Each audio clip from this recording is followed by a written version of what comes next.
All right, ladies and gentlemen, welcome back to the Driveway Engineer. It's been a few weeks because I've been on the struggle bus. Oh, check this out. That's pretty cool. I made that on my 3D printer. Kind of figured out a method. That's not perfect, but anyway, distracted. Squirrel. I've been hung up on the cab and the cab mounts for this truck for like 2 weeks now.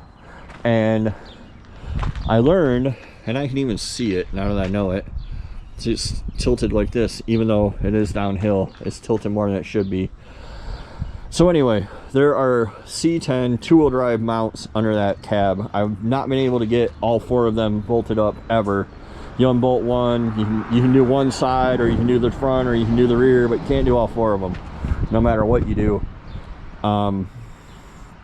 It's been super frustrating, and I just, you know, whenever I have time, I come up here and I work on it. I had Mrs. Engineer come up here and help me.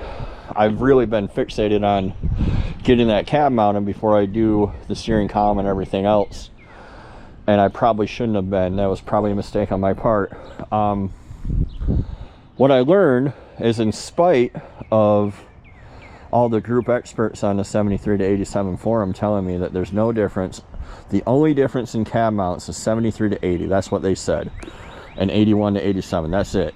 Doesn't matter if it's 2-wheel drive, 4-wheel drive. Doesn't matter if it's 3/4 ton, 1 ton. That is untrue.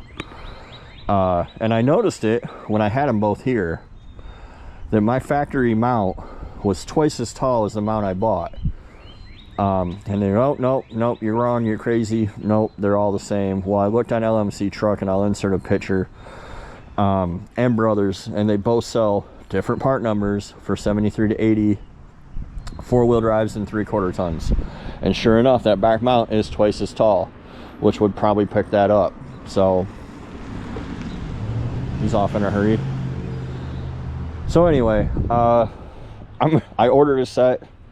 I'm pissed. They're 180 bucks, and then LMC shipping's, you know, $1 million. So it's like $215 on top of the 120 I already spent on these ones that don't fit.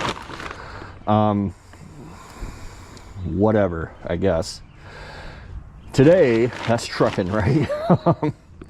Today I'm going to focus on grinding my manifolds down, or my headers down. The flange hits the top of these bolts.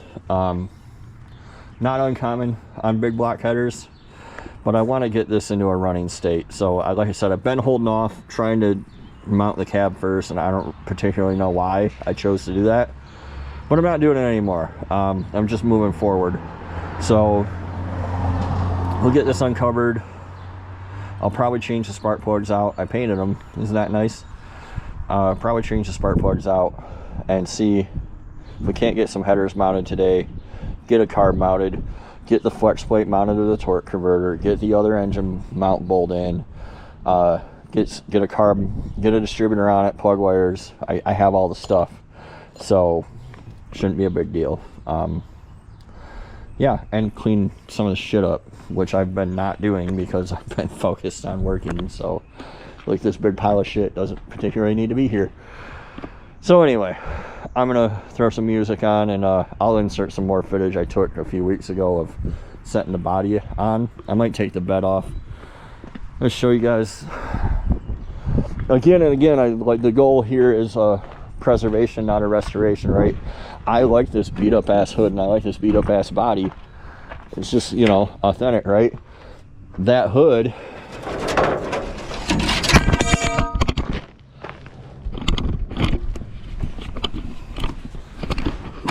almost took me out. This hood, see how it's all blown out down there? The easiest way to preserve the body is to keep all the same body panels on it, but the nutserts are blown out, so I'm going to cut out of this hood both sides, I think, for the hell of it, and weld them into that hood so I can get the hood on.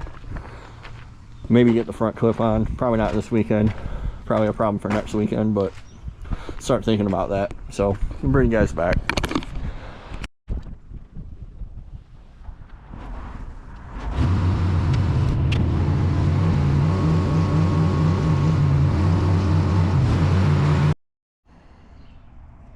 So we got headers installed. Took me about close to a couple hours. It's hard to see in there, but clearance is really close. Had to grind on both sides to clear the flange to the head bolts. Other than that, they dropped in there. These are Summit racing headers, Summit brand headers for this truck. So we got the Evil Energy carb up top. It's just sitting there. Distributor's just sitting there. That's a Summit off-brand HEI. I think it was like 75 bucks. The way that I set these always is the same. Got nice timing marks on the Vortec, so I cleaned it off to 40 because that's what I want to see ultimately. But I'm just going to bring this around. Whoop, that was further than I really wanted to. Right about there. That's probably 12 degrees initial or so. Every V8 in the world will start with 10 to 15 degrees of initial. It'll actually start with like -10 to +20, but 10's a good starting point.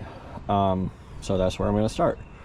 And with that locked, I'll have to climb up there and set the oil pump drive so that it drops down, and then I can run my plug wires. So bring you guys back. So real quick, I want to show you guys what I'm talking about. This landed, it's about 180 off. It doesn't really matter where that rotor's at. Like if I just make this cap position number 1, it'll run. But usually it's around 4 or 5 o'clock. So what we want to do is pull this out, spin it 180 degrees, try to get it dropped down. See, she doesn't want to go.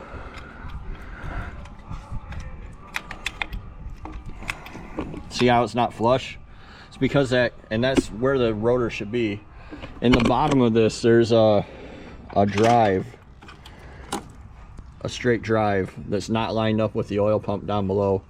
So I'm gonna have to reach in there and turn it until I can drop it in the way I want it.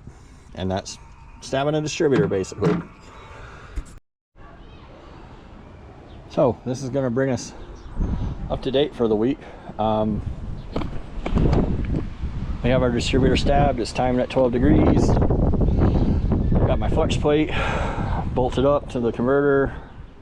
Water pump is pretend sitting there. Carburetor is pretend sitting there. Headers are fitted. I do not have spark plugs. I do have spark plug wires. What else? Oh, the stud for the starter solenoid broke off. The guy I traded this engine to, my other engine for, said that the starter was a little iffy, and I didn't know why that was, but now I do. So bummer. I guess I'm buying a starter. Another 60 bucks down the drain, but whatever. Column is in. The XJ shaft is fitted. Did have to stretch it out. He didn't stretch it. Let's see what else. The pedal assembly is all gross, so I took it out when I was setting the column up in there. I'm gonna wire brush this real quick and just hit it with some flat black before I bolt it all in for real. Probably want to clean those harness ends up. I can always just wire this thing to start with a push button, which is actually my intention, but I have 2 of these here, so I am going to put, I think, the other one on, the original one from the 79. This one's got a lot of busted wires, like a lot of busted insulation, so I'd really have to redo the whole thing.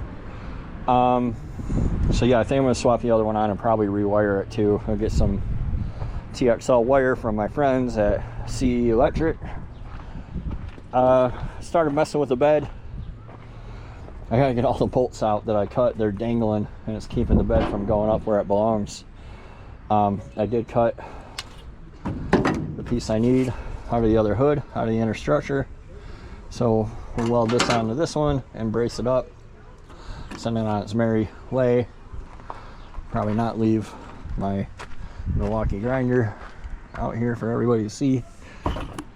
But yeah, the correct 4-wheel drive body mounts are on the way, and we'll keep chipping away at this, and then at least it's at least back into a state where I can steer it. So progress is progress, and we're further along than we were before. I thank you guys for watching. I thank you guys for staying patient, those of you who have stayed tuned.